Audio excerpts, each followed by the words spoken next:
Brigitte Lahaie, Sud Radio, c'est l'instant Sexy News. En compagnie de Lucie Vincent, et je crois, Laetitia Prey, que ça vous rend super excitée, non, l'émission d'aujourd'hui. Danser pour notre cerveau. Complètement. Vous qui êtes danseuse. Tout à fait, ça me parle, évidemment. Alors, bergères et bergers, aujourd'hui, c'est danse lascive. Et oui, bonjour Brigitte, bonjour Lucie. J'espère que vous savourez comme moi la belle et bien arrivée du printemps.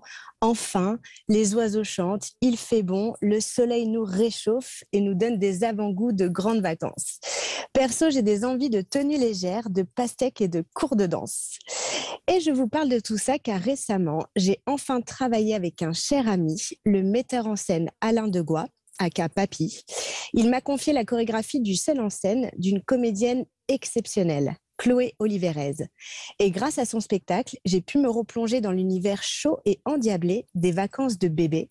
Je suis sûre que vous vous en souvenez. Non. Quel pied j'ai pris à me repasser en boucle la BO de ce film et ensuite le kiff de m'inspirer des scènes de danse, surtout des fameuses Dirty Dancing. Chloé nous apprend dans son spectacle que le titre en québécois c'est Danse lascive. C'est un peu plus sexy que la traduction française Danse sale. Alors, j'ai rien vu de sale, mais de si sensuel, de si transcendantal et époustouflant qu'on a envie de rejoindre les animateurs lors des soirées secrètes de Johnny. Dès le générique, on est plongé dans le bain avec des plans serrés sur les bassins de couples qui dansent collés serrés à base de déhanchés tournoyants, de cambrés relâchés et de portés suggestifs et envoûtants. La dirty dance que pratiquent Penny et Johnny, c'est un mélange entre le mambo cha-cha-cha et des gestes hérosensuels. Ça se caresse, ça se tient, ça se porte dans tous les sens. Et pour un film se déroulant dans les années 60, encore ces petits coquins de seniors, ça casse des codes et ramène la danse à sa place centrale, le mouvement libérateur. Et Lucie, selon votre expérience personnelle, la danse vous a amené des effets remarquables. En croisant des lectures scientifiques et anatomiques, comme la sollicitation de plusieurs groupes musculaires en même temps, et les phénomènes lors d'exécution de mouvements complexes, vous parlez de la danse comme un acte physiologique, mais aussi que... Je me rends compte que c'est un vrai phénomène, que la danse est en train de monter en puissance. Et donc je suis très très contente d'avoir découvert ce sujet à temps. Pour moi, la danse est un élément essentiel à la vie. Waouh, que le monde vous entende, Lucie. Je ne peux être d'accord avec vous. La danse m'aura même sauvé la vie. Et je suis sûre que beaucoup d'entre vous ont rêvé d'être bébé, qu'on ne laisse pas dans un coin, ou Patrick Swayze qui la porte. Qui n'a pas tenté se porter en soirée d'ailleurs? Et dans ce film, il y a tellement de rapports à la libération sexuelle, c'est incroyable.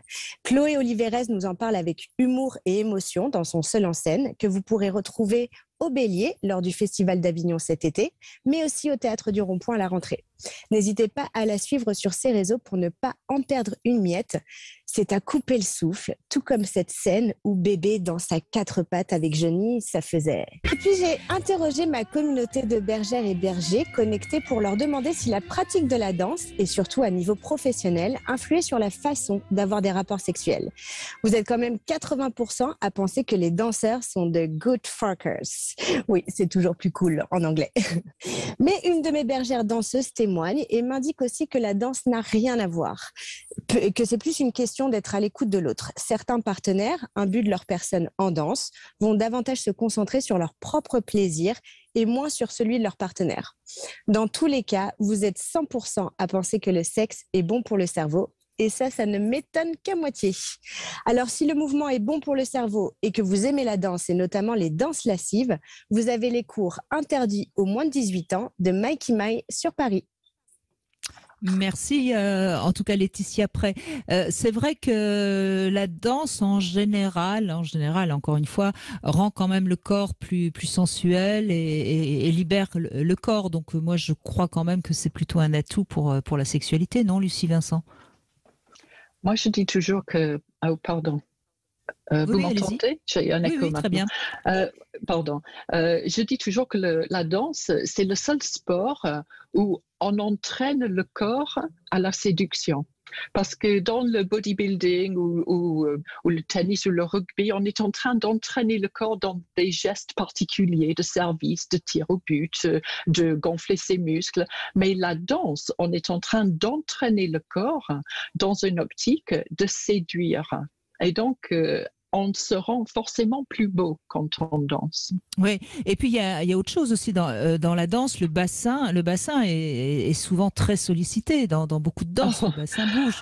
Oh Et là là, ouais. excusez-moi, mais le bassin dans la sexualité, si le bassin est rigide, figé, la sexualité, elle est moins bien, hein.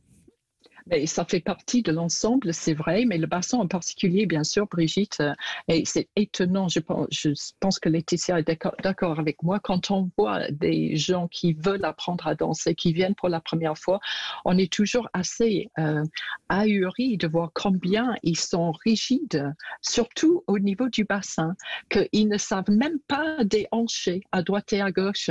Et rien que ça, il faut apprendre à le faire souvent à l'âge adulte.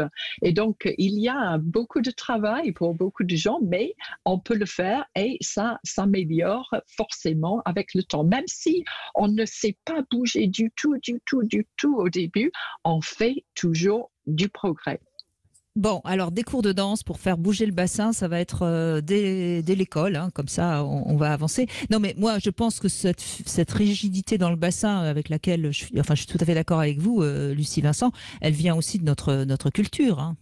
Bouger des Notre fesses, culture, oui. c'est très impudique, c'est pas bien, il faut pas le faire. Enfin, Ah on le sait bien. oui, il faut convaincre les participants que c'est tout à fait OK de bouger ses hanches et ses fesses, hein, parce que, et surtout des jeunes d'ailleurs, c'est assez bizarre. Alors, moi, je sais aussi qu'en équitation, avec notre bassin, on fait beaucoup de choses que ressent le cheval. Donc, c'est aussi un sport qui est bien pour la sexualité. Bon, bref, merci en tout cas, Lucie. Laetitia, pardon, c'était votre jour de gloire aujourd'hui, hein. Complètement, Merci. avec grand plaisir en tout cas.